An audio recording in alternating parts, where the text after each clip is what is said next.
Visakha steel executive association ఆధ్వర్యంలో శృతినాంజలి junction వద్ద rally చేపట్టారు. స్టీల్ ప్లాంట్ను స్టీల్ అథారిటీ ఆఫ్ ఇండియా లిమిటెడ్లో విలీనం చేయాలని డిమాండ్ చేశారు. అనంతరం సి భవన్ వద్ద 12 గంటల నిరాహార దీక్ష చేపట్టారు.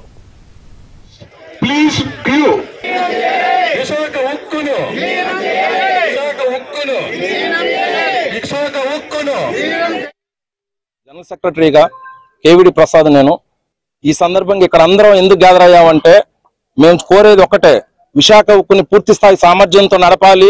విశాఖ ఉక్కు ప్రభుత్వ రంగంలో ఉండాలి. దీనివల్లనే దేశ భవిష్యత్తు ఉంటుంది. ఉక్కు అనేది చాలా ఇంపార్టెంట్ సెక్టర్ కాబట్టి దీన్ని స్ట్రాటజిక్ లో పెట్టాలి. ఇది నాన్ స్ట్రాటజిక్ లో పెట్టడం అనేది కరెక్ట్ కాదు. దీన్ని పునః పరిశీలించమని చెప్పి అనేక సార్లు సెఫీ ఎన్సీఓ తరఫున కూడా చెప్పడం జరిగింది.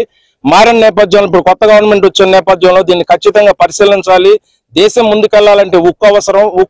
ఉక్కు పరిశ్రమలో 7.3 మిలియన్ టన్నులు ఉన్న ఈ విశాఖ ఉక్కు కేవలం 4 మిలియన్ టన్నుల సామర్థ్యం పనిచేస్తుందంటే అది ఖచ్చితంగా కూడా లాస్ట్ టైం మా ఎన్సీఓ మీటింగ్ లో కూడా అది కరెక్ట్ కాదు. అది దేశాభివృద్ధికి ఏ రకంగా ఉపయోగపడదని చెప్పడం జరిగింది.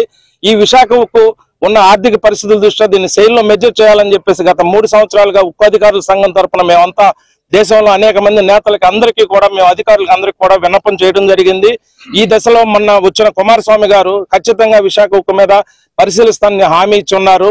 సో ఈ సందర్భంగా మేము రాష్ట్ర నాయకత్వాన్ని అలాగే దేశ నాయకత్వాన్ని కూడా కోరేది ఒకటే, విశాఖ ఉక్కుని సెయిల్లో విలీనం చేయటం ద్వారా సెయిల్ బలోపేతం అవుతుంది.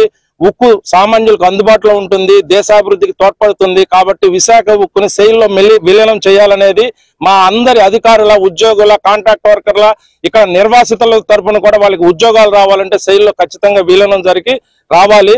అలాగే ఈ రిటైర్ అయిన వాళ్ళకి కూడా ఇష్యూస్ ఉంటాయి. అవి కూడా ప్రభుత్వ రంగంలో ఉంటేనే సాధ్యపడతాయి. కాబట్టి విశాఖ ఉక్కుని సెయిల్లో విలీనం చేయాలి.